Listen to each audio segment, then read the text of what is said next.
Hey guys, what's up? In this video, I'm going to show you how to enable extended RAM on Galaxy A15.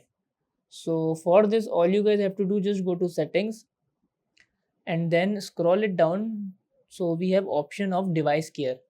Click on device care. After that, you guys see that we have memory option here. So tap on memory and then on the very bottom, we have RAM plus option. So just click on RAM plus. After that, if it is turn it on, so just keep it on, and if was turned off, then just turn it on. After that, you see we have four memory options here, four extended memory option: 2 GB, 4 GB, 6 GB, 8 GB, and select which you want to set. I am choosing 6 GB.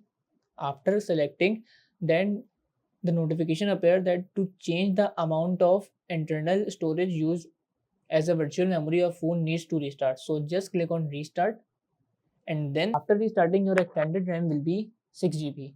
So that's it about the video. If this video helped you guys, kindly like the video and subscribe us for more tips and tricks. See you guys in the next video. Take care.